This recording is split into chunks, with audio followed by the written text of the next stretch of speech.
Sore itu, aku lagi duduk santai di teras depan rumah, sedikit meregangkan otot dan otak, karena habis bersih-bersih rumah yang berantakan. Namun terkadang saat sendiri seperti ini, aku jadi teringat akan masa laluku yang kelam, dan sampai sekarang hanya menjadi rahasiaku. Rahasia besar, dan seluruh keluarga tidak ada yang tahu. Hanya aku dan dia yang mengetahuinya. Dulu 5 tahun yang lalu, aku punya pacar. Namanya Mas Adi. Dia begitu ganteng, pengertian, dan bertanggung jawab. Aku tidak sengaja bertemu dengan Mas Adi sewaktu kita menghadiri ulang tahun salah satu teman. Disitulah kita kenal dan menjalin hubungan. Singkat cerita, aku pun pacaran dengan Mas Adi. Dia begitu perhatian denganku. Aku pun sangat tersanjung diperlakukan seperti itu. Hari-hari kita lalui penuh ceria dan penuh cinta. Rasanya dunia hanya milik kita berdua. Hingga tiba pada malam kejadian itu, aku dibawa ke sebuah hotel dan aku nurut saja. Toh yang mengajak adalah Mas Adi, pacarku. Namun apa yang terjadi? Sesampainya di kamar, ternyata sudah menunggu teman-teman Mas Adi. Aku tak menyangka, ternyata Mas Adi begitu tega memberikanku kepada teman-temannya. Itulah rahasia besar yang selama ini aku simpan. Sekarang aku sudah bisa bangkit dari peristiwa itu. Oh ya, namaku Wiwin, umurku 24 tahun, posturku tinggi besar, wajahku cukup cantik. Aku tidak suka dandan. Orang-orang bilang tidak dandan pun aku sudah cantik. Aku 2 bersaudara. Kakakku laki-laki sudah menikah dan rumahnya bersebelahan dengan rumah orang tua kami. Aku pun juga sudah menikah 2 bulan yang lalu. Suamiku namanya Mas Nardi. Aku pacaran dengan Mas Nardi cukup singkat, cuman 3 bulan. Waktu itu kita ketemu di pasar saat aku belanja. Mas Nardi jualan ayam di pasar itu. Dia laki-laki bertanggung jawab dan ganteng. Pernikahan kami dilakukan dengan sederhana. Hanya mengundang sanak saudara yang dekat saja. Biarpun sederhana, yang penting syah. Pengalaman yang sampai sekarang tidak aku lupakan adalah pas malam pertama. Waktu itu jam 10 malam kita masuk kamar. Karena kurang pergaulan dan pengalaman, kami pun hanya gitu-gitu saja, tanpa melakukan apa-apa. Itulah malam pertamaku. Kalau keingat jadi ketawa sendiri. Masa malam pertama cuman gitu doang? Namun setelah cari-cari informasi, malam-malam berikutnya kita benar-benar melakukan.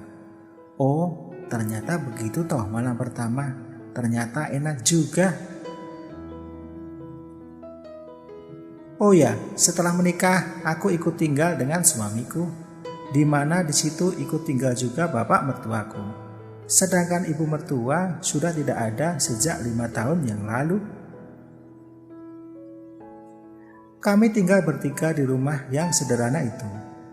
Aku, Mas Adi, dan bapak mertuaku. Bapak mertuaku namanya Kanto, usia 50 tahun. Biarpun usianya sudah setengah abad, namun badannya masih sehat dan terlihat kekar. Setelah beberapa hari tinggal di rumah suamiku, aku pun sudah terbiasa dan bisa beradaptasi. Aku yang memasak, mencuci, dan mengerjakan pekerjaan rumah. Aku pun juga membuatkan kopi untuk mertuaku. Selain juga membuatkan kopi untuk suamiku sendiri. Mas Nardi setiap hari ke pasar untuk jualan. Sedangkan bapak kerja serabutan. Kadang-kadang juga tidak kerja dan di rumah saja. Siang itu hawanya panas sekali. Aku pun mandi biar badan enak dan tidak terlalu panas. Selesai mandi, aku masuk kamar dan rebahan sambil ngidupin kipas angin. Tak lama aku pun terlelap, hanya dengan menggunakan handuk. Aku kaget setengah mati ketika aku terjaga, sudah ada orang di sampingku sambil memelukku. Aku lihat ternyata bapak mertuaku. "Bapak, apa yang bapak lakukan? Aku ini menantumu loh," kataku kaget. "Maafin aku, Win. Tadi pintu kamarmu kebuka dan aku lihat kamu seperti ini. Aku jadi pengen, Win," kata bapak mertuaku. Aku tak bisa berbuat apa-apa. Aku coba berontak, tapi aku kehabisan tenaga. Aku pun pasrah. Lama-lama aku malah terbawa oleh bapak mertuaku itu. Aku rasakan bapak mertuaku punya kelebihan daripada suamiku. Semenjak itulah aku sering melakukan dengan bapak mertuaku. Tentu tanpa sepengetahuan suamiku.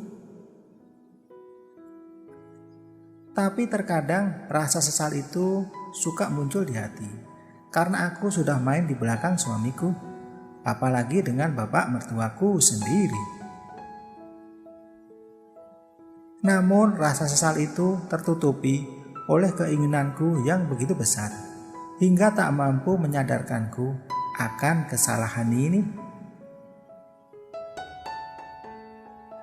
Entah sampai kapan peristiwa ini akan berlangsung, karena antara aku dan bapak mertuaku sama-sama menginginkannya. Namun aku juga sadar kalau hal ini seperti bom waktu yang suatu saat nanti akan bisa meledak dan ketahuan. Sebenarnya aku sudah ngomong ke bapak mertua untuk mencurigai hal ini, namun mertuaku yang tidak mau. Dan aku pun tidak bisa berbuat apa-apa.